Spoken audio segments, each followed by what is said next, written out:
What is up? What is up? It's a very special episode of the Vish Kumaran show. I'm joined here by Billy Marshall of The Roar and Nick Martin of All Steelers Fan Nation to do the one and only mock draft that I will participate in during the 2023 draft cycle.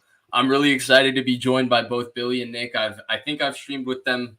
Yeah, I've streamed with them once before. We were able to talk some draft quarterbacks, and now we get to go through the entire thing before next Thursday when the entire thing actually happens. Billy, what's up? How are you, my man?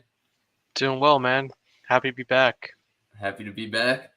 You excited? You ready to just find out officially who the Panthers are going to pick, or do you think we already found out? I think we already found out, but I'm sure Nick feels the same way. This last week is such a drag. Yeah. But you just got to get through it, I guess. Nick Martin, you finished watching all 200, 250 of the prospects that you watch over a draft cycle? So 250 is not where I'm at, but around 200, yeah, I'm around there, and I'm feeling good about it. But good God, man, these draft rumors are ridiculous right now. I'm just ready for the draft to be here and to get it over with at this point. All right, so I got the PFF mock set up. We're going to start with Billy because he's our resident Panthers guy. I don't even know if he wants to be labeled that way, but we're putting that pressure on him. I get the dubious honor of going second and having to make the very difficult Houston Texans selection. And Nick will go third. We will go round robin style. This mock draft is just going to be who we think based on what we have evaluated. Now, I'm not saying we're great evaluators. Perhaps Nick is. Maybe Billy sometimes. I'm not very good. But we do put in the time to evaluate this, and we're going after it. And just obviously, it's very difficult to do a predictive mock draft. I know Billy's going to be trying to bet a predictive mock draft, or at least a predictive top 10 on draft night. But we're just going to go with who we believe should be the picks through the first 32, or what we believe the team should do. I do want to throw one more disclaimer out. I don't know if you guys have this approach to this, but I'm not factoring, well, this guy is going to drop because of off the field concerns that I can't quantify, right? Like the Jalen Carter thing. To me, Jalen Carter is the best player in this draft.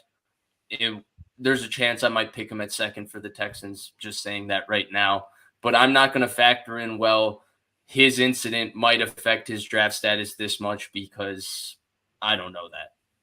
I don't know you guys' thoughts on that. So since I'm going to be picking for the Arizona Cardinals, it's going to be interesting with all the stuff that's going on off the field with like their owners and stuff like that. You don't want to bring in more issues. So if you have a player kind of close to each other, you might go with the safer bet on and off the field in that regard. Just in those types of situations, you don't want to put too much negative press on you in that situation. See, this is why Nick is cut out to be a GM perhaps in his future. He's looking at the entire picture. Billy, what do you think? Yeah, I mean, obviously, we can kind of just discern some information based on what's kind of publicly reported. So, for sure, I think Brad Holmes, the general manager of the Lions today, said he's pretty comfortable with him. But he did say it in a very interesting way as far as like just his body language. But overall, like I think that whatever information that we have, just use it best of our disposal. I mean, it's very tough, especially when you're scouting on the outside. No one can really predict a Reuben Foster like situation. Yeah, 100%. It's very difficult or the opposite, right? Like somebody like Tyrann Mathieu, who's been, a very consummate professional throughout his time in the NFL, but he had character concerns that had him kicked off of LSU, right? With the smoking pot and all of that. Ironically, it's 420 and we're talking about that. But so, without further ado, I think we're going to put Billy Marshall on the clock. Let me just do a quick switch of our setup here. And Billy, you are on the clock. Who are the Carolina Panthers taking at 1? Bryce Young. A lot of momentum going that way. I think our last show together, You and I had Bryce Young QB1, and nothing has changed for me. I know there's been a lot of discussion about cognitive testing and whatnot, but even that just kind of solidified my impression of him. I mean, a lead processor, can make every throw, has very good intangibles. I mean, his footwork in the pocket probably can use a little work, but overall, I mean, he just has like tremendous feel. His anticipation and his ball placement, super accurate. Easy choice. I agree. I think it's the right choice too. I thought when they traded up, it would be for CJ Stroud, just because it's difficult to imagine trading up for somebody that is the size outlier that is Bryce Young. But if there was ever a small quarterback that you could give the Drew Brees comp to me, it is Bryce Young. I think everything about Bryce Young outside of his size is special. I understand his arm isn't the greatest arm in terms of power and just driving the football 40, 50 yards down the field. But I also think he has a very, very good arm in terms of his creativity and his ability to throw around people, layer the ball, make very, very sophisticated throws in terms of manipulating the ball and its trajectory and all of that. I think he's a superstar. I love Bryce Young. He's one of the best quarterbacks I think I've ever evaluated through this process in college. I think he's the right pick. Nick? Bryce Young is one of the smartest quarterbacks I've ever evaluated in terms of just how much he's able to do from a pre-snap perspective, in terms of how he controls makes protection calls. He audibles out of plays consistently. He's really good at manipulating his cadence at the line of scrimmage. There's many instances where he drew guys off sides. The thing with me with Bryce Young, I do think you're getting a little bit more upside with a guy like Anthony Richardson or a CJ Stroud, but I do believe Bryce Young is pound for pound the safest quarterback in this class in terms of his ability to anticipate, his accuracy. He is a great improviser. He's good in structure. The middle of the field problems don't creep up with him. You just might have to sacrifice a little more in the arm talent perspective in terms of arm strength, not so much the ability to manipulate arm angles. It's definitely a pick I understand. Bryce Young, number one, I can get behind that. So I have the incredible honor of making the second pick, and there's a lot of smoke surrounding the second pick right now. The smoke surrounding that it's not going to be CJ Stroud. Will Levis has gone up in terms of the betting ranks. Tyree Wilson remains consistently there, but I think Will Anderson right now is the favorite to go second. To me, if we're doing this solely based on evaluation, this pick comes down to two people for me. It's either Jalen Carter, who's the best player in the draft, in my opinion, or it's CJ Stroud, and I'm going to pretend like CJ Stroud is not represented by David Mugletta, who's Deshaun Watson's agent, so the Texans and CJ Stroud don't have beef. The reason I'm going to go CJ Stroud here, even though I think Carter is the better player, is because DeMeco Ryans is now signed a 6-year contract in Houston. I don't think he should make the same mistake that his mentor Kyle Shanahan made when he had a top 5 pick.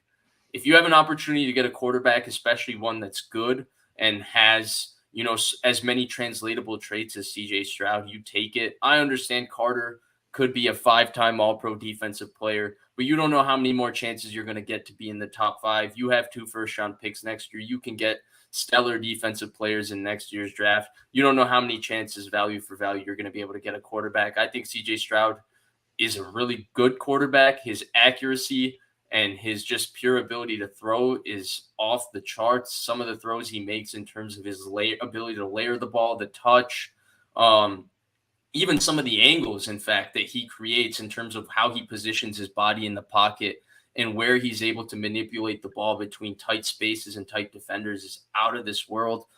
Obviously, there's the stuff about pressure. Nick put me on to watching more CJ Stroud 2021, where you actually do see him handle pressure a lot better than he did when it was clean pockets galore in 2022. I think he's a really good quarterback. I think he's a safe quarterback, and I think that's who this section should go with it too. No complaints there. I definitely see the whole process behind that, and I still have Stroud as my QB1. I haven't wavered in that regard because I think when you account for his floor and his ceiling. I just think you're getting the best mix of both worlds. And I understand the S2 cognitive testing. I'm not sure the whole thing behind that, but I have not seen a ton to be able to dissuade me from believing that CJ Stroud does not process the field quickly enough or doesn't show the ability to make those cognitive decisions in and outside the pocket, because I have seen those flashes. I have seen that ability. So I'm taking that testing as much as a go back and look at the film. Does it confirm what I see? It does not. I have to go with the film in this regard. Billy? Yeah, I mean, no real complaints there. I have no issue. I think you need a quarterback, and one thing I really appreciated about Kyle Shanahan is that for all of his sometimes personnel flaws in the draft, he does realize that he doesn't know defense as well as the defensive coordinators, and they've placed a very high premium in taking defensive players high in the draft. And for D'Amico Ryan, and I've always feel this way, for defensive coaches, they should just load up on offensive players and do what you have to do because you're a defensive coach. Bring in the second and third round guys who can really help you and coach them up. But I don't know, I'm seeing a lot of Tyree Wilson smoke, and I don't know how serious. I mean, to be fair, we are not going with what we're predicting the pick should be. We're just doing what we would do in that position. I do think if I had to put money based on who is saying what and who is connected to the Houston Texans, I would put money that this pick is going to be Tyree Wilson. I mean, it was just so weird because Jeremiah was saying that the defensive line coach in San Francisco, I can't forget it, Chris Kasarik, he went to Texas Tech, and obviously he has a connection with Tyree Wilson, but D'Amico went to Alabama, so why wouldn't he just take Will Anderson? Right. That was a very weird talking point I heard today. Yes, but I think when you're talking about Nick Caserio, and we talked about this last time, right? The Bill Parcells guys, they're obsessed with you have to check every box in terms of traits. You take traits guys in the top 15. And Tyree Wilson, other than I think having a less than ability to bend, he's basically the prototype across the board. If you're looking for an edge player, I mean, he's mammoth, he's explosive, he's athletic. I just wish he bended better, but no, I like him. Traits Don't get me wrong. Yeah, he's my edge too. I wouldn't. I was just a little curious about the talking point, but I think this is a great segue though, because I think Nick Martin for the Arizona Cardinals is going to take one of Tyree Wilson, Will Anderson, or Jalen Carter. So Nick, you're on the clock. What are you going to do at number 3? So obviously I can't trade down right now. That'd be too much work. But Will Anderson is probably the safest pick here for everything going on off the field and just the type of character Will Anderson is. His ability, he's played so much, like in terms of his position. Like Alabama will play this dude at 5 technique, and he'll take on double teams. And I see people like almost questioning his ability as a pass rusher, and I'm just like, this dude is the most ready-made run defender coming out of college you'll ever watch. Right. Like he plays a large workload. He's a hard worker. There's a lot of good character traits with him. I want to reinvigorate the Cardinals with a player who can lead my defense for the foreseeable future. I'm picking Will Anderson. I like that. We're talking leadership. We're talking character. He's a good player too. He's very comparable to Khalil Mack, but we got to go with every single factor. All right, Billy. Okay, so 4th overall, Indianapolis Colts. Let's keep this QB train going. I mean, they need a QB, bottom line. I mean, I could give them a better player, but fact of the matter is they need a quarterback. And to me, I think Will Levis makes the most sense for them.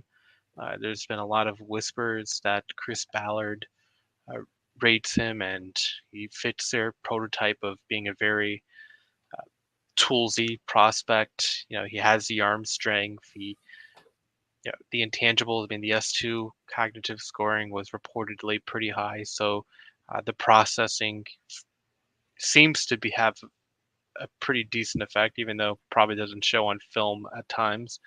But yeah, I think that for the Colts and their new offense, I think he's a really good selection, and they need a QB. I know Richardson and Levis have pretty much about the same, but I think this one is a situation where it could happen, and there's a lot of smoke to it, and I think it also just matches up with what I would do in this So, in your spot. opinion, you think Levis fits the Colts better than Richardson?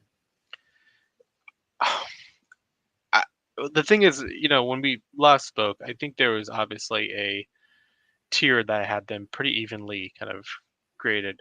For me, the difference in the grade between Levis and Richardson, for me at least, is not too substantial. Like maybe a Richardson running mobility, gives them the edge slightly. But in this situation, just because of the whispers that have been percolating, I just feel like Levis is probably the one that makes sense. And I mean, look, Steichen, he worked with Justin Herbert as a rookie too, and he was a very toolsy prospect. He wasn't perfect by any stretch of the imagination.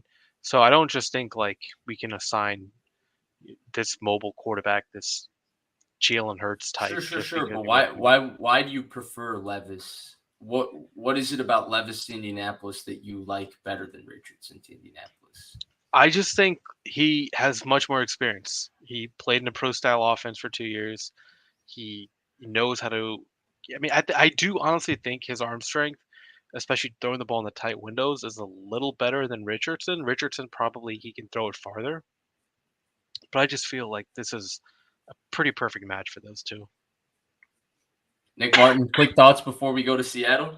I would have taken Richardson, but I understand, some people have them tiered very similarly. I'm probably higher on Anthony Richardson as like over Levis in terms of just I think the ceiling push for me is why I like Richardson, and I actually just see more of a floor for Will Levis than I do a ceiling, and it's why I'm like I get that pick. I understand it, and I think it makes a lot of sense from an arm strength perspective. I think he is a very good worker off the field. There's a lot of good character traits, work ethic traits that people saw in guys like Jalen Hurts that ended up paying off. And I definitely could be wrong on a player like this, but he's going to be 24. He doesn't quite play to his age, in my opinion, in terms of his processing speed. I would pass in that regard, but I get it. For the Colts in particular, I actually like Richardson more, but I think that I don't mind really the selection between either quarterback here. I like either quarterback enough that it's fair. For me, Seattle at 5, it's a no-brainer pick. I'm taking Jalen Carter. Yeah. I think he's the best player in the draft. I think it's by far too. Defensive tackle is a premium position in the modern NFL. It's become one. Defensive tackle and wide receiver. He's a superstar. He's better than both Davis and Wyatt, who came out last year and were first-round picks. To me, this is a no-brainer. Seattle gets an absolute stud. I'd be pissed as a fan of the Niners if this happens, actually. Yeah. Carter makes a lot of sense. And it's really funny because you read pretty much everywhere, and it's just like everyone's like there was an excerpt from Peter King and a bunch of people he's interviewed. It's like everyone thinks the Seattle Seahawks are going to take Carter at 5, and it makes a lot of sense. They just got rid of Al Woods, who was a really good run defender, but Jalen Carter's obviously a very different type of beast in terms of being a pass rusher. Right. He's the best player in this class, but you got to analyze that off field. It's a risk in that regard, but on the field, hey, there's no motor concerns that scouts want to connect to that whole thing. The off the field is something that we obviously cannot speak to. We're not in interviews with the player. We don't know these things. You can only go off what you're seeing on film, and that's what you have to live and die with. And on film, this is, to me, it's hands down the best player in the draft. And considering the off-field things don't carry on to the field in terms of work ethic, in terms of his like motor and stuff like that, like some have said, then I get it. Carter's the perfect pick there. It makes so much sense. All right, Nick, you're up. Number 6. What are you doing? I'm sprinting to the podium for Anthony Richardson. There we go. the whole thing. Goff, I like him. I like him as a quarterback. I think he's one of the better floor quarterbacks. He can definitely, he's accurate with the ball. He's got better arm velocity than people get him credit for. He's just a statue in the pocket. That's just the biggest problem with him. He's a dying breed of quarterback in terms of guys who are just pure pocket passers who just can't move all that well. And I just don't think the Lions want to attach themselves in a way to Goff if they don't have, if they need a player who can elevate that level of talent, like guys like Jamison Williams, be able to truly unlock them.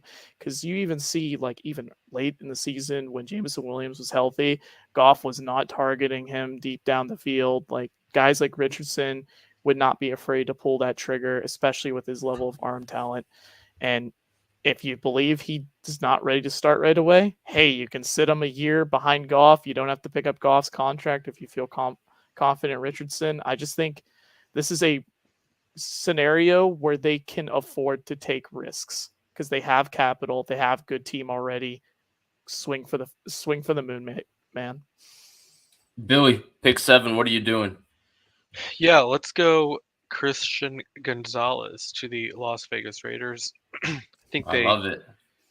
Personally, I prefer Gonzalez over Witherspoon, but I wouldn't be surprised if they go with Witherspoon. But for me, Gonzalez, I mean, he tested like an elite athlete. He comes from a athletic background, and he's just like the prototypical outside corner in the modern NFL. Like, he is extremely smooth and fluid. I mean, the way he flips his hips and changes direction, it's so effortless. Like, you think you can do it when you go and try it, but you can't, because he just makes it look so easy. And there's been some knocks on his physicality at times, but I saw a guy that played with a very strong competitive edge, and he did a pretty good job of disrupting routes at the line of scrimmage. You watch his game against Michael Wilson from Stanford, who's a very physical receiver, and I thought Gonzalez was outstanding in that matchup.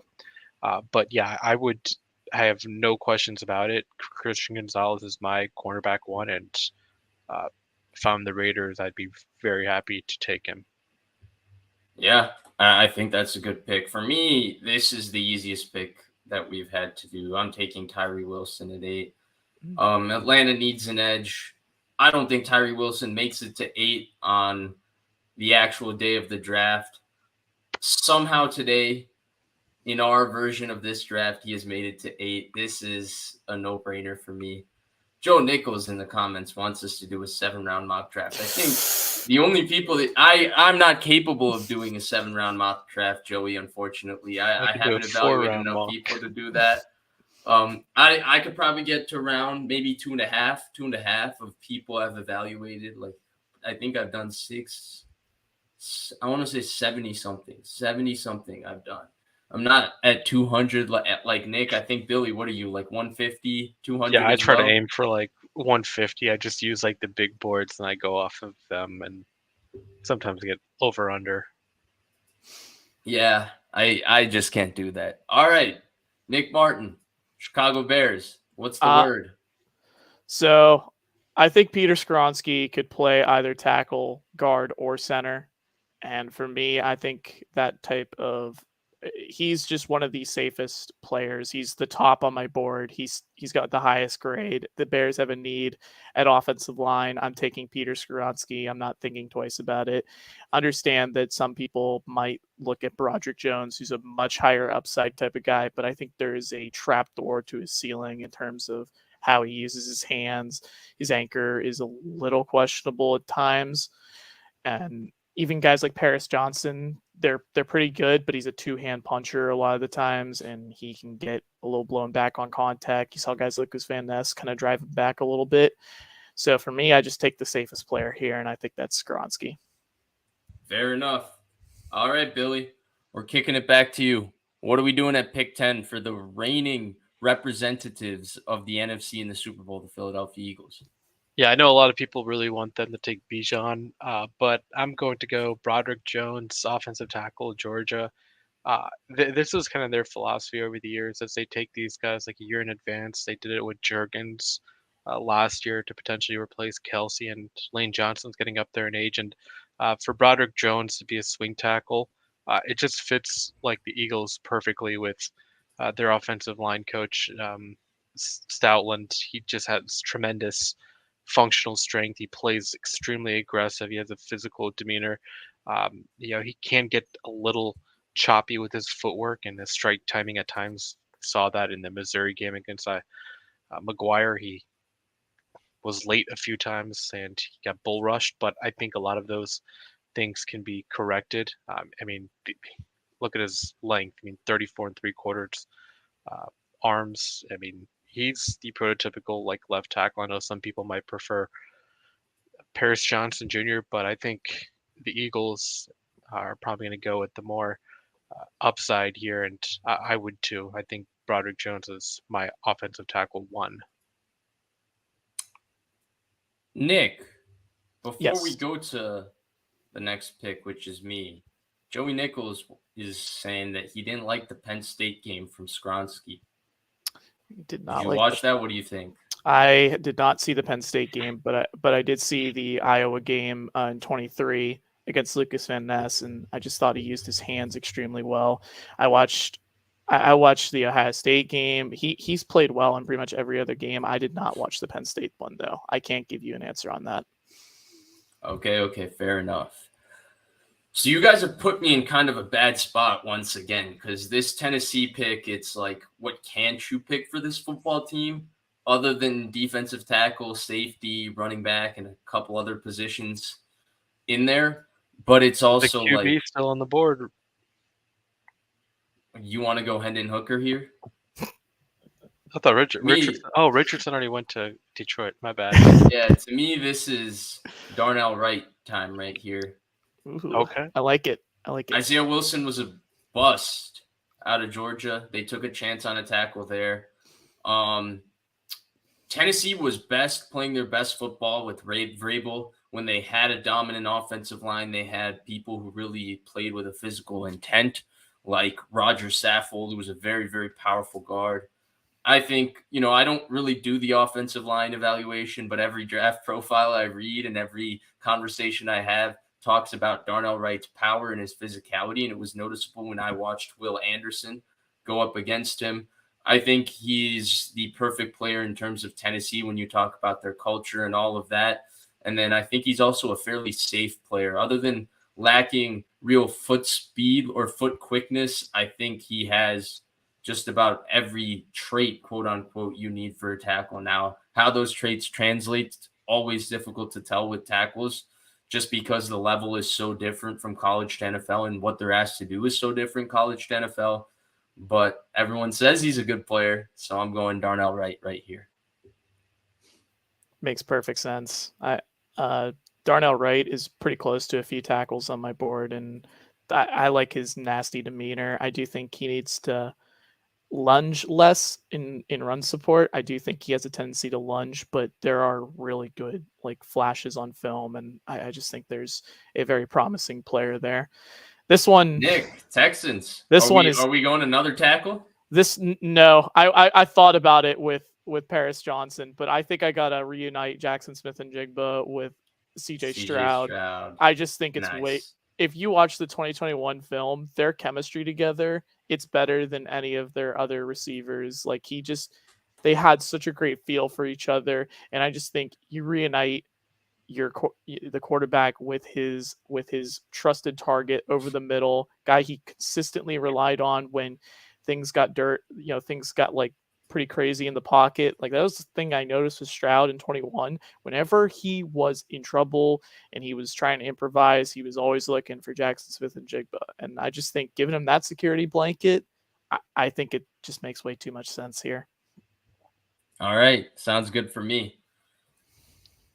Jets, Billy Marshall. Yes, I'm going to assume they keep this pick and they are going to provide Mr. Rogers with another offensive lineman. Go with Paris Johnson Jr. Surprised he's still on the board. And, I don't think he's perfect by any stretch of the imagination. I think there are some issues with his anchoring, and he does have a tendency to not kind of his weight distribution can be off at times. But I just think he, again, is just very fluid in all of his movements. I mean, the foot quickness and just the ability to strike on time. I mean, it's very proficient. And for a team that kind of went the opposite approach a couple years ago when they took Mekhi Becton, I think Paris Johnson is the complete opposite. He's just much more. Um, I hate to use the word safe, but I think that's what he is. He's very like he might not have like the high ceiling as a Broderick or Darnell, but I think that overall he's just really good at run blocking, and his pass protection is also very good given his foot quickness. So New England, I think, is a tricky pick as well. I think they could go Devin Witherspoon here. I'm not the highest person on Devin Witherspoon, but I think he could definitely go at 14. Deontay Banks is another one that I think they could go right here just because of the corner, and that's a guy they like. Nolan Smith, I don't know if that's necessarily a typical New England pick, but edge is a need for them, and that would make sense. But I'm actually going to go a little bit outside of all of those guys here, and I'm gonna go with Zay Flowers. That Nice. could happen on that could happen on draft day. It could be a very I'll be a real very happy scenario. man if Zay Flowers is Right. New England needs a guy that's dynamic with the ball in their hands. They need a guy that's capable of stretching the field outside. Zay Flowers is a little bit of a polarizing prospect, I've noticed. I personally very, very much like Zay Flowers. I think he's competitive as heck. I think he's plays a lot bigger and stronger than his size would indicate. I think he's terrific with the ball in his hands. I think he's good without the ball in his hands. I don't feel like it's a Bill Belichick pick because it feels too obvious for their football team. And Belichick is going to have to settle for some big Alabama guy, whether it's a big linebacker, a big defensive lineman, or something like that. But that's who I would take in this spot. Completely understand that. The big thing with Zay Flowers, I mean, they scouted him all day at the Shrine game, and like they were just googly eyed, like just watching him the entire time. And Zay Flowers really good, like character, work ethic off the field. Like he's done a lot to transform his body. There's a lot of good things about that pick that I can definitely understand. Might not line up with my value per se, but I can understand that pick. I can get behind it. Okay. Then who do you got? Who are you taking right here? Next pick is you. Green Bay Packers. What are we thinking? All right, so they need an edge rusher next to Rashawn Gary, pretty badly. There's a lot of different directions I can go with this. I'm gonna go with the highest upside left in Nolan Smith. I love him as a run defender in terms of how he uses his hands. I think he's awesome at stacking and shedding. He sets the edge with. He's very aggressive as run defender. There's a little bit of rawness to his pass rush because a lot of the time we just didn't get to see it because Georgia, they like to run a bunch of stunts and loops. It's pretty crazy. So you got to, watch specific snaps and you'll see that the ability to bend the corner and occasionally him using his hands. There's also some power there with him. The thing with Nolan Smith is it might take some time, but you can drop this dude into coverage. He's one of the best athletes to test at the edge rusher position in general. And I just think this one makes a lot of sense for me. I don't think it's what the Packers are going to do though. I think they would go with a guy like a Miles Murphy. Yes, Nolan Smith is a great person. He was one of the best interviews of the combine. It was awesome listening to him speak. But I think Green Bay in the actual draft, they're more likely to go like a Miles Murphy or a Keon White, which I think they go Kincaid here in the actual draft. I really do. I love Dalton Kincaid. I love him. He's one of my favorite prospects. He was the only other guy I was considering here, but I gotta go with the edge rusher that I still think is one of the best, and I think there's a lot more depth at tight end. Billy, you got Washington right here. Got a lot of good players on this board. Devin Witherspoon, Lucas Van Ness.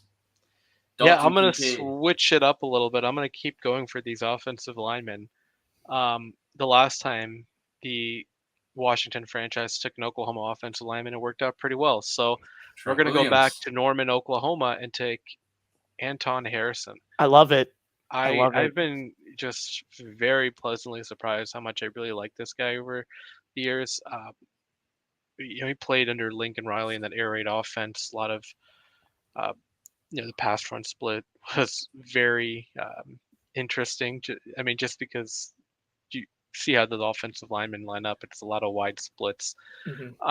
But if there's an offense that fits him really well, I think it's this Washington with Eric Bieniemy coming in, and they're seemingly content building around Sam Howell and Jacoby Brissett, which I don't think is the worst thing in the world. But yeah, for me, I do think there are some issues that Harrison has to clean up in the run game. Just he can play a little too high, and sometimes he doesn't really drive his finish as well as I'd like.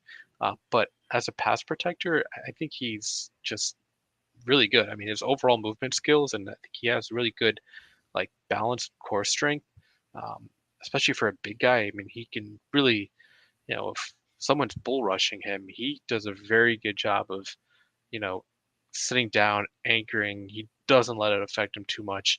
I think he's very underrated. Um, Again, playing in that conference, sometimes you think there really aren't that many good edge rushers, but there are. He played against Will McDonald and Tyree Wilson. Felix Anudike-Uzomah too. Exactly, him too.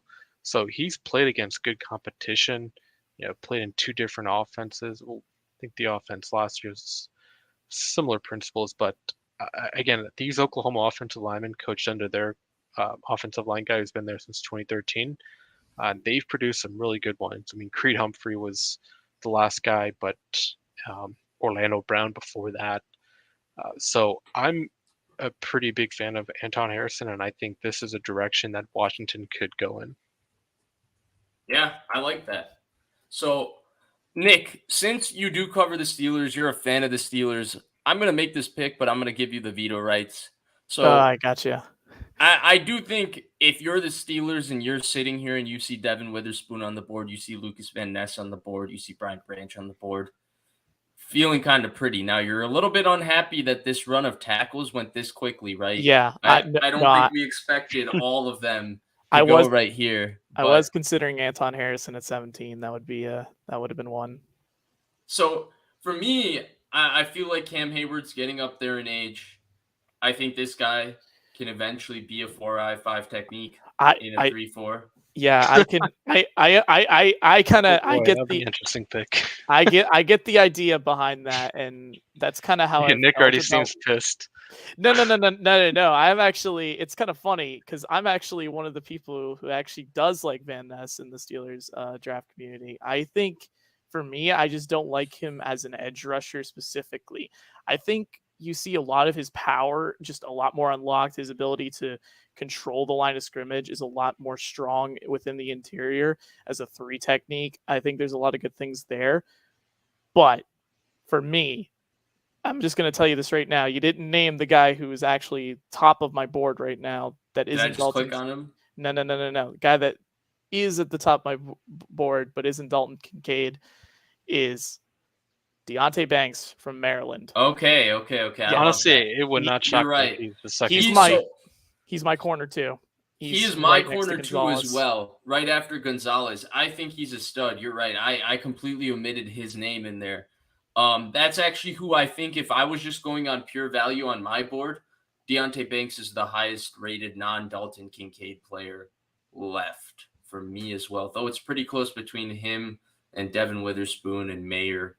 But yeah. I think that's a fair pick. I think I was smart to give you the veto rights there because Van Ness, but I do agree with you. I don't know if Van Ness is your next TJ Watt, Alex Highsmith, that type. Yeah. But I do think if you can give him a year to put on some weight, he's only a third-year sophomore, he could really become a force as a 3-4 defensive end. Especially since he'd have a redshirt year, and people forget Cam Hayward sat for like almost 2 years, and it took until 2013 when he finally broke out. And right, I see the whole idea behind Lucas Van Ness in that regard, because I'm gonna be real. The thing where he's most raw is his understanding of his run fits in terms of scheme. There are times he will blow the offensive line back and he'll be in the backfield, but he'll have completely taken himself out of his gap, and then he ends up leading to a long run. People don't understand that about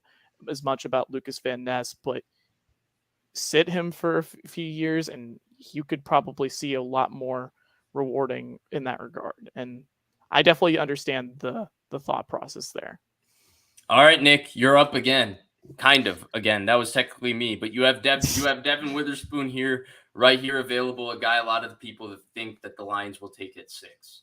Yeah, I definitely understand that pick. I'm on the fence because Dalton Kincaid is one of my favorite tight ends. Okay, but I was thinking the same thing. Yeah, but I don't think it would fit the Lions very well, very well overall, because I think they might want more of a inline blocker tight end, and I do think there are some guys later in this draft in terms of value you can get your hands on. But corner agreed. is also really valuable, as really deep as well. So it's a very interesting dichotomy overall. So for me, I guess I would have to go with the player who encapsulates biting the kneecaps off in a guy like Devin Witherspoon. I think it fits their culture a lot. And he's a guy who's in very much consideration to be taken number 6 overall. So taking him number 18, I definitely get it. It makes sense. Yeah, I get that one too. I think it's just a weird thing when you do a mock draft.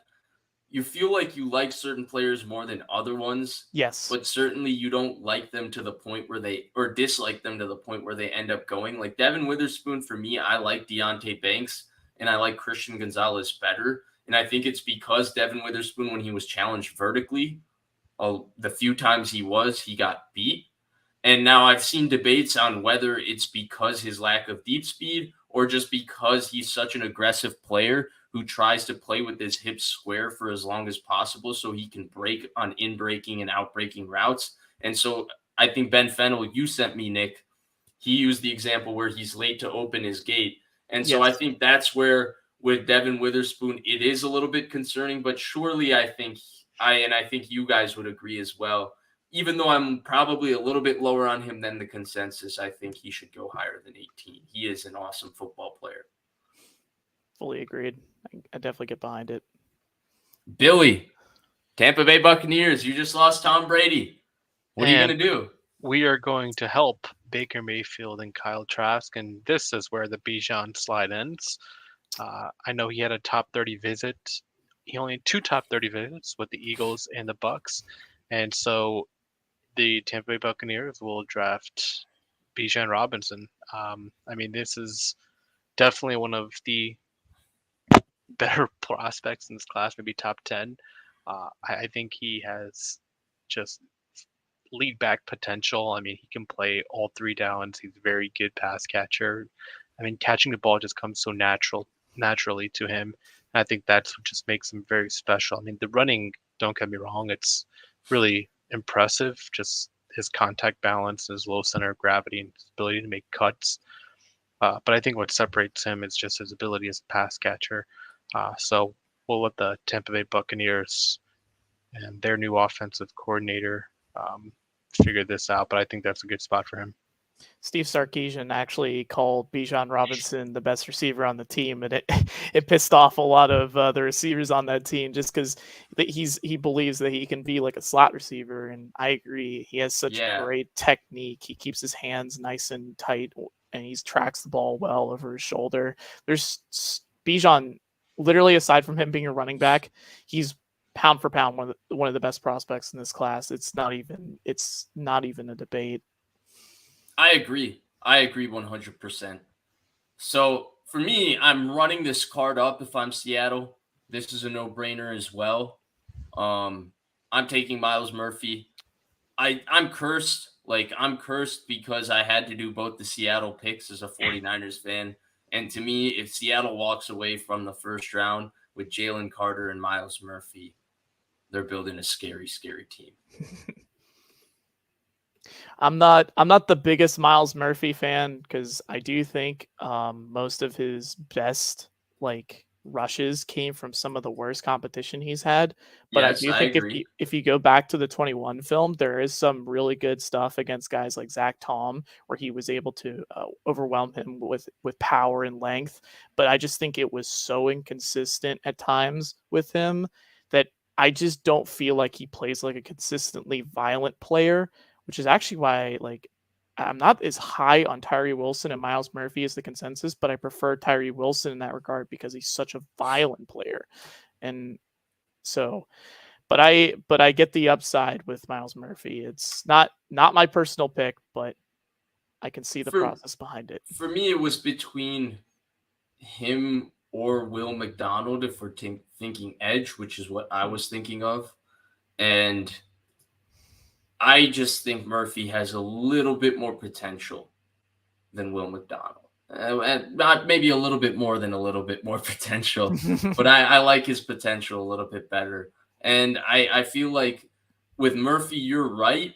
A lot of he is a high effort player, which is kind of weird when you talk about, well, I wish he was more violent, because then you're like, does he not play hard enough? No, he plays with a lot of effort. That's why he has the production he has against the lesser than production competition.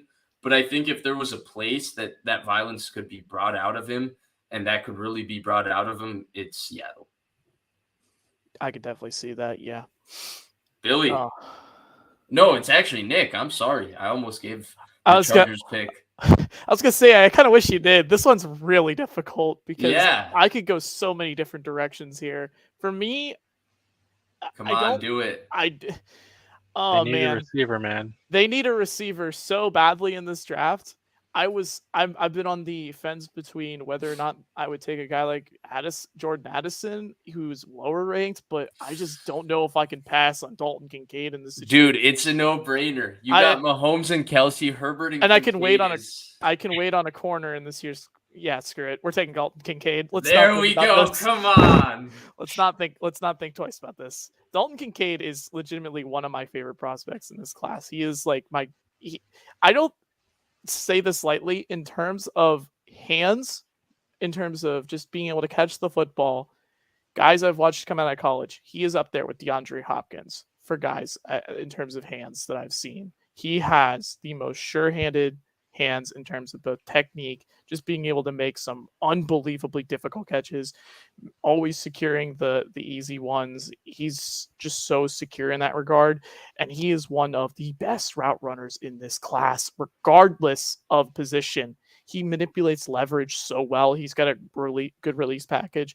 His ability to manipulate zone leverage, he's one of the best against zone because he consistently gets guys out of the way and creates those open windows. And when he's not in an open window, he constantly is looking for it. He's looking for the soft spot. He's such a reliable target. Dalton Kincaid is, in my opinion, the best receiving prospect in this class.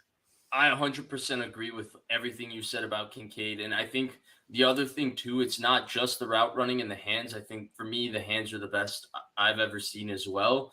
It's also when the ball's in the air, the way he's able to use his body, but also, take angles back to the ball that create more safe space and separation for him to secure the ball, or use his body to create space for him to secure the ball. Yeah. They're not the most creative offense in Utah, and Rising is not the greatest quarterback, but Kincaid sure did make him look a lot better than he is. Completely agreed. They got an embarrassment of riches at tight end there. Kuaith, who originally was starting there, got hurt, and then Thomas Yasmin looks like a guy for next year's class. Definitely watch him. Billy, Baltimore Ravens. What's the word? So, are we taking Hendon Hooker? No, we are not. We are going to re-sign Lamar Jackson and give him whatever money he wants. But we are going. This is a franchise that prides itself on defense. They lost Marcus Peters this offseason. Joey Porter Jr. is a guy that fits their prototype with his height, length, weight, speed combination. I mean, he is your typical outside corner, press man outside corner, especially in this type of defense. I think he plays with pretty good patience. He's decent at flipping his hips and matching receivers. I think that his overall physical traits, I mean, his length is just super impressive. I think he certainly does have some stiffness. He kind of plays high, and that can cause him to really struggled to redirect. But for a defense that has Marlon Humphrey already, who he had similar questions coming out about his stiffness and just his overall ability, but they really like these guys get in your face at the line of scrimmage. This is a franchise that is just built on defense, and I think, sorry for Nick and the Joey Porter family, but Oh man, they're going to go to the rivals and be Baltimore Ravens fans now. I thought you would go Brian Branch here. Yeah, I mean, there is that kind of Alabama connection with Ozzie, but I just feel like they have pretty good safeties already. I mean, they gave Marcus Williams that big deal, and he played pretty well when he wasn't hurt. And yeah. I just feel they're kind of a team that finds safeties later in the draft too. But I think signing Odell to me gives me a very strong indication that they're not going to go with receiver in the first round. Yeah. So I agree with you. Vikings here is for me a little bit of a tough pick. I've seen everybody go wide receiver here. I'm not the biggest fan of going receiver here. I know they got Brian Flores. If they didn't get Brian Flores, I think I might think Kalijah Cansey here. I don't know how much I really like Lucas Van Ness here. I don't like Quentin Johnson. This is a tough spot for me. I'm not sure what I want to do here. Let's look at the corners and see. Quick note. Julius, yeah. I was gonna say quick Okay. note. When I took Devin Witherspoon, Porter is the higher ranked corner on my board, but Witherspoon I just think fits the Lions more. So I'm gonna just take the next highest corner on my board. That's DJ Turner. I love it. I love it. Yeah, I mean, you got to remember, like at this stage of the draft, there's going to be weird picks like Cole Strange last year. Look, I think DJ Turner is a legitimate fit too for Brian Flores, that New England style. The one concern with DJ Turner is he did get pushed around a little bit when they played Ohio. Not a little bit, a little decent amount when they played Ohio State. But in terms of just being able to stick with wide receivers and move with wide receivers and turn and run with wide receivers, DJ Turner really has it. I don't think the Vikings have had a legitimate guy on the outside since Xavier Rhodes and the roads were closed back in the day. I think DJ Turner has the ability to become that. He is the next corner on my board. It's him or Julius Brents for me, and I'm going to go with DJ Turner. I have Forbes, DJ Turner, and Cam Smith as the next best corners. So I do respect the DJ Turner pick. I think if you get him, he's one of the better press man corners, but if you get him, the biggest thing I want to see with him, he plays a little bit too often on his heels, and it makes him really susceptible at times in terms of losing his balance. It's something I think he can improve on, but he likes to crisscross his feet a good bit, but there's so many good traits to work with, so I completely understand that pick. Right. I mean, when we're talking about just corner and movement skills, change of direction, fluidity, speed, acceleration, explosiveness, DJ Turner is A+, A+, A+, A+, A+, Yeah. in all of those areas. Yeah, there's Nick a lot Barton. Yeah. Oh, sorry. Go ahead. Continue. Oh, nope.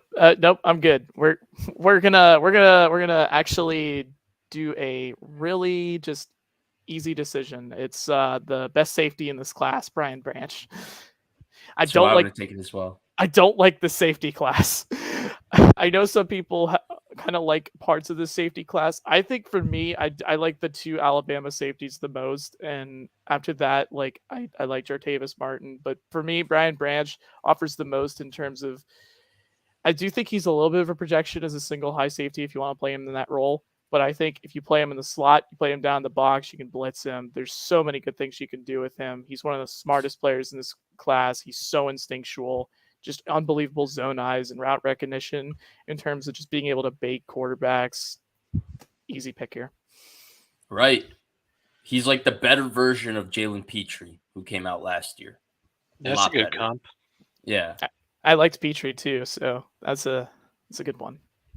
All right, New York Football Giants will proudly select Proudly. Jordan.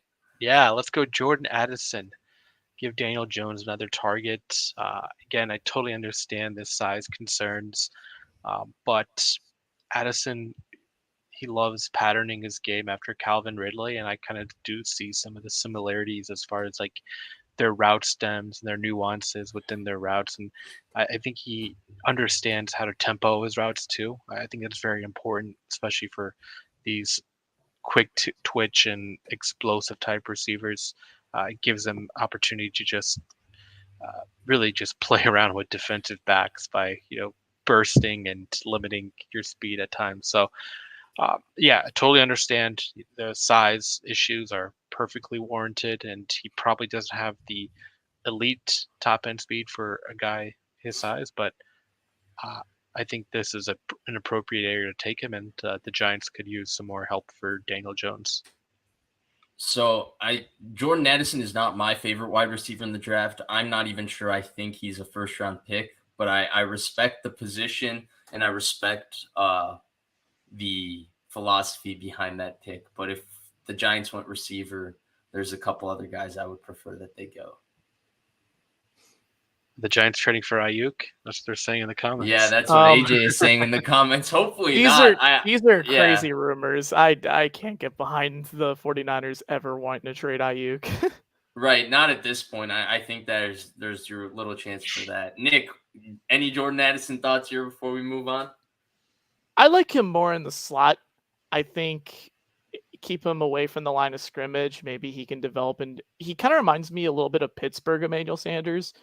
Emmanuel Sanders used to play, more of the slot in Pittsburgh, and he wasn't as good against I don't press. think he's as fast as Emmanuel Sanders, though. I don't think he tests nearly as fast, but I do think he is a good vertical separator in terms of just being able to manipulate leverage. But yes, and I do think he's improved on his hands. I think he cut down on some drop issues that he had at his time at Pitt. There are definitely things he can work on. I think there's an overall good floor with him as a wide receiver too. So I can understand the pick here, especially the Giants need receivers. Like I think so too. I think so too. But for the Giants, I think they need that big, strong X receiver. To me, this was a Quentin Johnson moment. And the other guy I like as a big, strong X receiver is my receiver 4, Cedric Tillman from Tennessee. I love Cedric Tillman. I don't dislike Johnston, but I personally prefer Addison. I think he's a better player than prospect right now, but especially with the Giants after you should never think like this if you're ever a personnel evaluator. I'm just thinking about the Kenny Galladay experience and how poorly that went. True. So they probably just and again the guy they found from Oregon State, Hodgins, I think is Isaiah Hodgins. He's a pretty reliable guy that they picked up, and then Slayton still. I'm not sure if he's still there, but I know they still have the guy from Kentucky, Wandale, but he's not. He plays everywhere, whether it's the backfield and sometimes slot. So I don't know. I really thought that the Giants have shown pretty good interest in him. So I think it's very legitimate. It's very legitimate. My guy Joey Nichols here is kind of my burner on Jordan Addison in the comments. He agrees with a lot of my sentiment there, but I do think it's a very legitimate pick, and I do think Addison is more bust proof than the other guys I mentioned. It feels like Addison's worst case scenario is that he's a slot receiver, number 3 receiver that catches 50 to 60 balls a year, which is worthy of a first round pick. I got the easiest pick in the draft. The team that got Jason Witten. This is happening in the draft day. Jason Witten. Yeah, everybody knows it's coming. It's a perfect fit too. Mayer's an awesome player. He does it all. He's a complete football player. Yeah, there's not much to say about this one. I think it's one of the more easier fits, Yeah, it's one of the easiest picks I think to see in this draft. Heath Miller 2.0, man. He's just going to be so reliable. You won't have to take him off the field. Old school, right? Witten, Heath Miller, that style. We're a guy that just catches everything. He gets open on the routes he needs to. He does a good job blocking in all areas. He's just checks every box and does everything well. Yeah. Yeah.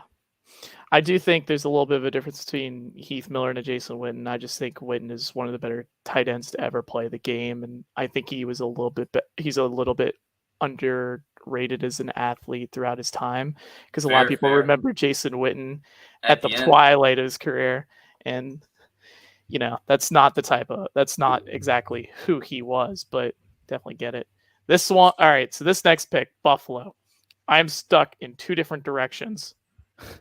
Between Mozzie Smith and a guy like a Jack Campbell to shore up their linebacking position, it's tough because I think Buffalo, they got absolutely manhandled in the trenches without DaQuan Jones, and I think they need help in the interior, like they need air. I agree. It's a very precarious situation with them. Linebacker is not deep in this year's class, but there are some guys I can pick out a little later, and I do think Mozzie Smith is probably the best high upside nose tackle in this class, and I think he can play some 3 technique. Honestly, I think his pass rush upside does not get talked about enough. And listen, Ed Oliver, he's a guy that I was decently high on. I saw a lot of potential with him. He just hasn't developed as a pass rusher, and he's just not good as a run defender. They need a guy that can just plug the middle or just be able to pass rush, but also be able to plug the run. So you got to solve that need. Mozzie Smith for me makes too much sense. That's a good pick to me. Billy, what are we doing for the Cincinnati Bengals at pick 28? Yeah, let's go back to the cornerback well, and we are going to draft Emmanuel Forbes. Nice. Love it. Look, the Bengals are a very particular. I don't think they're necessarily too picky with their size thresholds at all. I mean, Mike Hilton is a pretty light cornerback, but he plays very physical. But for me, I just thought this guy's ball skills were like the best in the class, and some of the best I've seen in a while.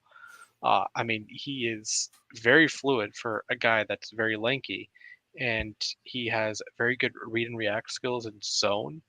And his length is actually a plus because, again, those ball skills, the competitiveness at the catch point, I think really stand out. And I think he would be a good fit for Uncle Lou's defense in Cincinnati. So I would go with Emmanuel Forbes. I've been a fan of his for a while. I know a lot of people were alarmed by his weight, but I mean the guy played, at an elite level in the SEC, playing, in that weight. But I think he would be a very good pick. And for all the talk about his physicality, I'm not denying that he is like a Joey Porter or Devin Witherspoon, Deontay Banks.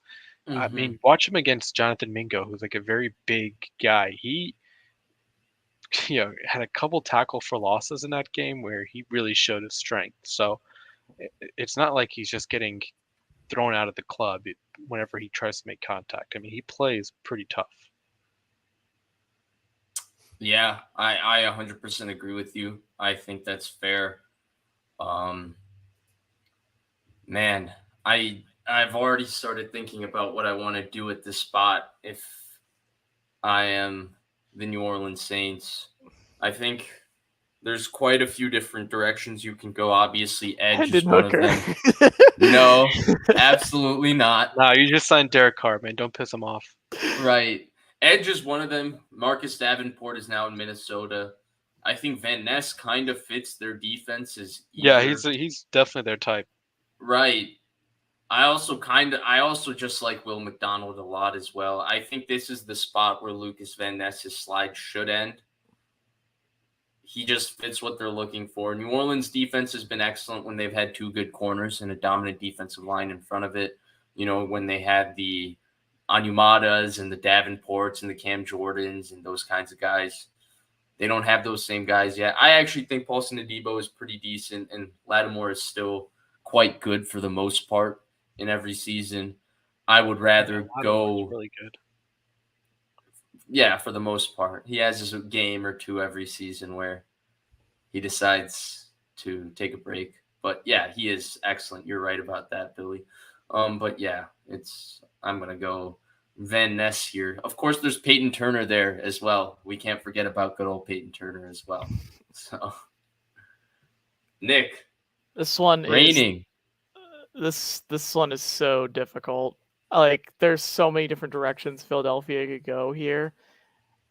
Addis Hamil at Abare would make some interesting sense because that is the type of three technique they'd wanted to develop. Yes. I'm not sure if I'm gonna go in that type of direction because it'd be a little bit of a it's a very precarious situation with the Eagles because I don't think I want Cam Jurgens playing right guard. I think he's a center, and Kelsey's still playing there, and I think I want to draft like my actual starting right guard. I'm conflicted between whether or not I want to go with Cyrus Torrance or I want to go Steve Avila. I think Torrance is a better player. I think Avila fits their scheme a little better. I'm gonna go with Steve Avila. I think it's just a really safe pick overall. He's got both guard center versatility. They need a guard starter, and I think he's really scheme versatile in what he can do. Fits them well. I thought you would go Kalijah Cansey here. I'm not gonna lie. That's another one I considered because he fits their scheme, but I didn't want to take too big of a too. I like Kalijah Cansey. I see him more as an edge rusher overall, and I think Eagles specifically, he would make a lot of sense for their scheme because he can be a pure attacking three technique, which I think that's what he needs to do. But I don't want him on inside every down, and I just don't know if I can take that guy here right now. So that's why I went with Steve Avila. I went with a safe pick. Call me a coward. Billy, so you're up for pick 32, which will be the last pick of our mock draft. Yeah, so before you go, there's two things I wanted to mention. One, everybody, please like, subscribe. Make sure you're following Billy at BillyM_91. Nick at the Mick Narton. They're two of the hardest working guys when it comes to the draft. They put in a great effort, and as you can see, they really know their stuff, and they do an excellent job. And before you go, Billy, I did want to say that I know that they did this already 2 years ago, but in my heart, if we get to this situation, I want the Chiefs to take Jahmyr Gibbs. Yeah, unfortunately, we're not going to go in that direction. Pacheco showed quite a bit for us, and we're very happy with his progress as a 3-down back. But we saw this guy work out with Patrick Mahomes in Texas the other day. They have a very clear and obvious need at this position, and I think this is the area where Quentin Johnston's slide ends. I'll start off with the weaknesses because everyone always mentions it first. He definitely does not play to his size at times, and the contested catch ability can be very hot and cold, but I think he is your prototypical. He has the potential to be your prototypical X wide receiver, and I think having that potential because he is very big bodied. He had some excellent jumps at the combine. He definitely has very good speed, and I thought his short area quickness was a treat that I was surprised to see from him. But yeah, I think that again, he still has to work on the drops and playing bigger. But I think that where we are in this draft, I think this is a pretty good spot. And I saw pictures of him working out with Patrick Mahomes this week. So I think this is where his slide ends. Very interesting. Very interesting. Very. I do think Quentin Johnston is one of the most polarizing players. The thing I like about him the most, the hate has gone too far. It's gone very far. I agree. Gone very far. For me though, like I get the concerns over not playing to his wingspan, but if your most valued trait is being able to get open, be able to use your releases, have a good release package, be able to beat press. He's one of the best in this class at beating press coverage, and I think there's something to be said about that. So the thing about Quentin Johnston, a lot of people don't really talk about this. He plays with very wide hands, and that's why he drops the ball.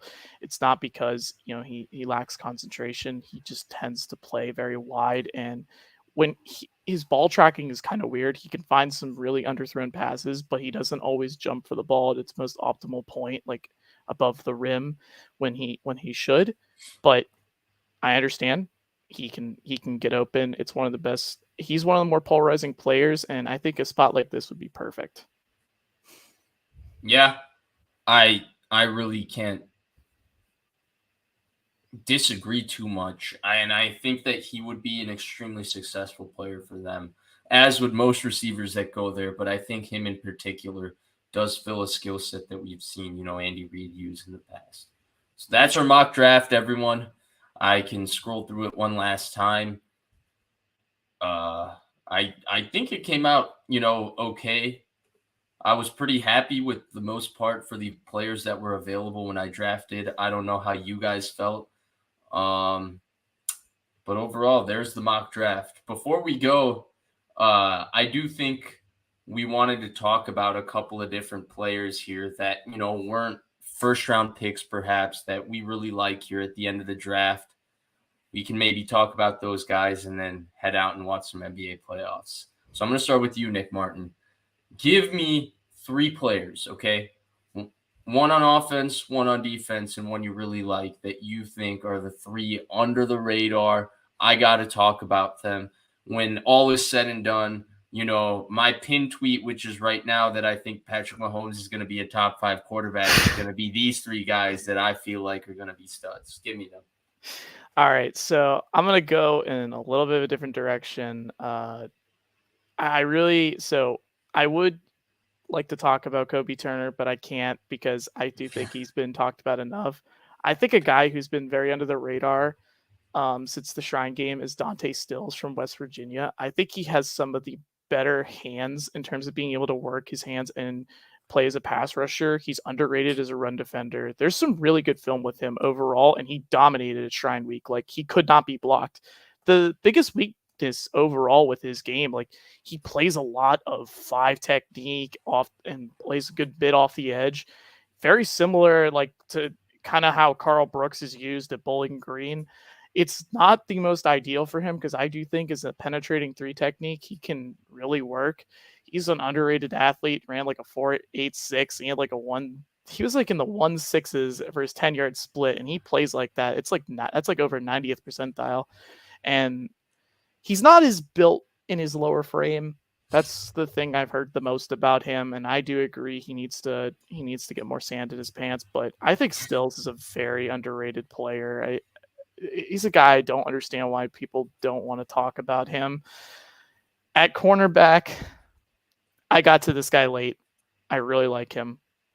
Corey Trice from Purdue is one of the most underrated players in this class. If you are looking specifically for a press man corner in this class, he has some of the best read and react press ability. He consistently lands his punch. Even when he misses, he's able to get in phase and stay with the receiver. The game against every single time they were trying to target him vertical or on stopping routes, he was consistently getting his hands in. It was impossible to just get separation on the guy. He's got good speed. He's got great change of direction. His hips are really good. Ball skills are decent. There's a really good player here, better than a guy like Julius Brents, in my opinion.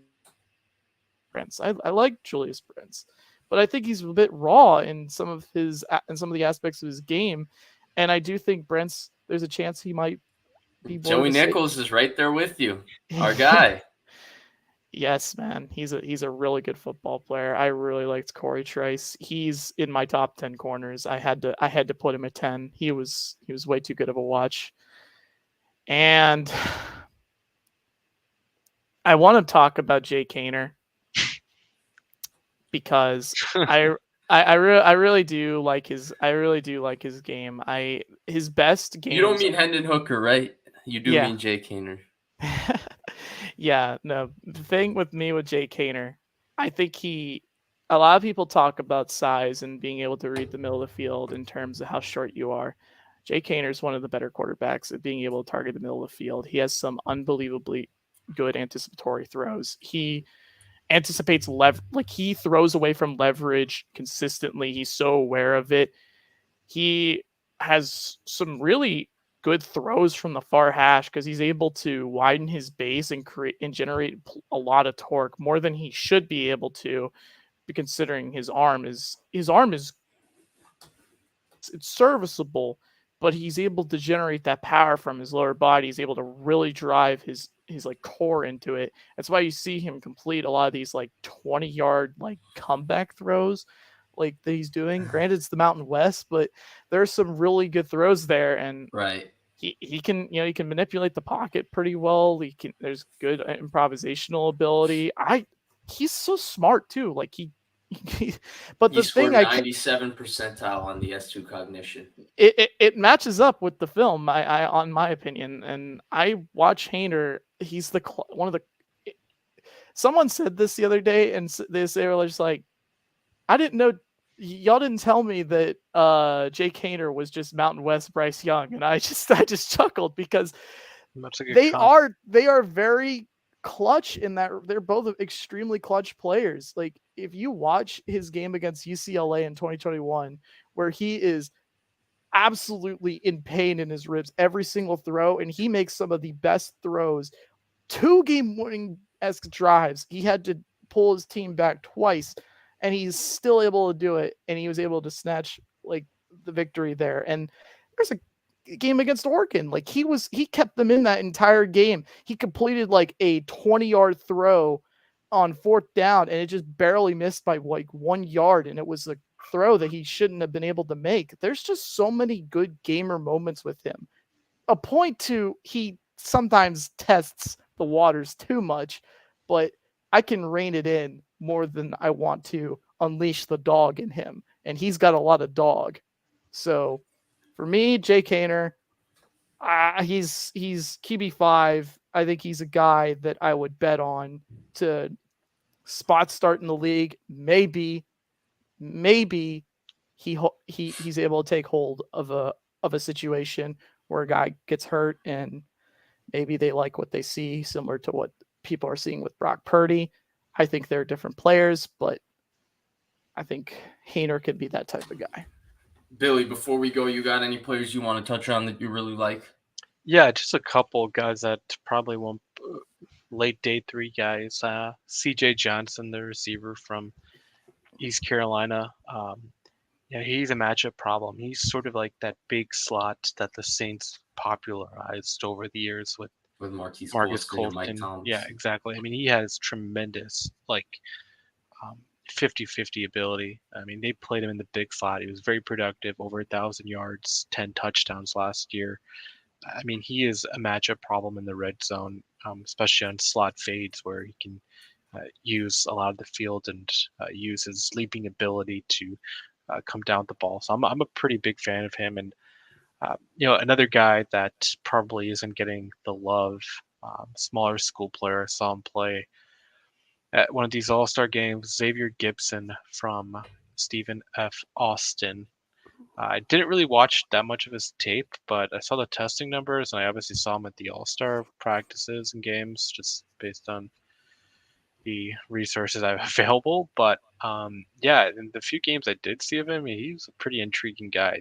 It's like you always see that one undrafted free agent who kind of makes an impact. Last year was the guy Shaheed for the Saints, and I think he stud. Yeah, he can be a similar type guy. He just has tremendous speed. He's able to separate and stack defenders. Really stretch defense. I think he can be that type of player. I mean, he's testing. I think he ran like a 4.32. So, yeah, just a couple like late round, maybe even undrafted free agent options because, hey, man, you gotta spend time watching preseason games too. So, do you guys agree? Not so much, but I get the appeal. That he was interesting at Senior Bowl practices as well. I do think his hands are a little inconsistent for me though. I'm guessing Fish thinks Jaden Reed is his guy. Yeah, sure. Why not? Why not? Jaden Reed is my guy. it has more to do with where he's from more than anything. And, I saw him in high school. I actually do think Jaden Reed is a stud. Like, I really Yeah, do I would think have he's a picked stud him as or well. Tyler Scott, but I tried to pick guys that no one's really talking about. Right. And then they're getting buzz. But yeah, I Jaden Reed, for those who don't know, he comes from the same place as me. I think I was a senior in high school and Jaden Reed was a sophomore. And Jaden Reed is one of the best players I think I've ever had the pleasure of seeing live. He went to Naperville Central High School, the same high school as Sean Payton, Candace Parker, a rival high school of the high school I went to. Played Yeah, with Peyton he's Thorne as definitely up well. there. Yeah, Peyton Thorne, the Michigan State starting quarterback too. Remember we They played talked about together. this. They played together in high school. Yeah, I think you and I were DMing about this maybe a couple years back because you had Peyton Yes. Thorne as an under the radar quarterback for you. Yeah, I gotta stop betting on Michigan State quarterbacks, but that's the preseason, man. Hey, Kirk Cousins to Connor Cook to Brian Hoyer. Brian We've got a Lewerke. big legacy. Anyone remember Brian Lewerke? Oh man, he had so much hype, and he was just a turnstile after that. Ugh. So, I mean, while we're on the topic, my late round sleeper, I think you guys know, it's Dorian Thompson-Robinson. I think he's getting way too much hype now. Like, way too much hype now. Like, it's gotten to the point where I can't even hype up my guy. But It's like a for fourth me, rounder, I think. I think so too. I think he's got the most natural, physical, tangible talent of the guys that once you get away from the top five in terms of movement, combined with arm strength, combined with the quickness of his feet. He's got a quick release as well. He's pretty accurate, short intermediate too. I like him. I think he's also a guy the Niners seem to have their eye on. They have met with him 3 times now, but that's definitely a possibility. It's an interesting draft overall. I think as our mock draft today showed, it gets difficult once we get away from like the first 5, 6, 7 picks and place the quarterbacks because it becomes very much a preference exercise. I would say even more than other drafts in time when we kind of knew who the top, 30, 40 players were kind of definitively. I think this draft, if you started a position, you might have consensus on 1 and 2 at that position, but 3, 4, 5, and 6 at just about every position is really close. And it really depends on what you value and what particular skill set you're looking for. So I'm very interested to see what happens on Thursday. There's a lot of really good players in this draft. I'm sad the Niners aren't picking early. I will be cheering for the Panthers to pick Bryce Young to make Billy happy. I know he's been getting a little crabby that Bryce Young's hype has not been everything he's wanted. There's been some criticism from the national media of Bryce Young. I hope for Nick, Steelers don't draft Lucas Van Ness and they get one of those tackles to fall to them. But overall, I'm looking forward to Thursday. I appreciate both of you for your time. You can follow Billy at BillyM_91. He probably embeds and clips more football clips than anybody ever, and he gets them on Twitter, like as you're watching the play live on TV. So if you ever needed to see a replay, just go check him out on Twitter. He also provides fantastic analysis as well. And then Nick Martin, and by the way, he also podcasts for The Roar. I forgot to mention that. And then Nick Martin, who writes for All Steelers Fan Nation, evaluated just slight 200 draft prospects this year, but hopefully he hits the 250 number. I appreciate you both for your time. This was awesome. Everybody, please like, subscribe. Thank you for watching, and we'll see you next time.